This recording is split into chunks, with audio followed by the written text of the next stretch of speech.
ചീത്തയായ അൽഫാം കഴിച്ച് ഭക്ഷ്യവിഷബാധയേറ്റ ഉപഭോക്താവിന് 96,500 രൂപ നഷ്ടപരിഹാരം നൽകാൻ പത്തനംതിട്ട ഉപഭോക്തൃ തർക്ക പരിഹാര കമ്മീഷൻ വിധിച്ചു.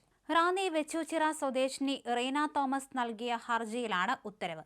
റാന്നി ചെത്തോങ്കരയിൽ പ്രവർത്തിക്കുന്ന Kings biryani cafe proprietor Ashish John Mathew, manager എന്നിവരിൽ നിന്നാണ് നഷ്ടപരിഹാരം ഈടാക്കാൻ ഉത്തരവിട്ടത്. 2025 ഒക്ടോബർ 21-നാണ് സംഭവമുണ്ടായത്. റീന തോമസും സഹോദരിയും ഇവിടെയെത്തി അൽഫാം കഴിച്ചു.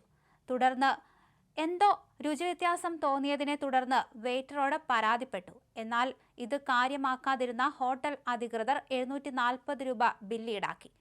തുടർന്ന് റീന തോമസിന് വീട്ടിലെത്തിയപ്പോൾ ദേഹാസ്വാസ്ഥ്യം അനുഭവപ്പെടുകയായിരുന്നു. പിന്നീട് സ്വകാര്യ ആശുപത്രികളിൽ ചികിത്സ തേടി. പരിശോധനയിൽ പഴകിയ ഭക്ഷണത്തിൽ നിന്നുള്ള സാൽമൊണല്ല ഇൻഫെക്ഷനാണെന്ന് മനസ്സിലാക്കുകയായിരുന്നു. ആശുപത്രി ചെലവ് നൽകാൻ പോലും ഹോട്ടൽ ഉടമ തയ്യാറായില്ല. തുടർന്ന് കമ്മീഷനെ സമീപിച്ചു. അങ്ങനെയാണ് ഹോട്ടൽ അധികൃതരുടെ ഭാഗത്തു നിന്നുണ്ടായ ഗുരുതര വീഴ്ച കമ്മീഷൻ കണ്ടെത്തിയത്. ഒടുവിൽ വിധി പ്രസ്താവിച്ചു.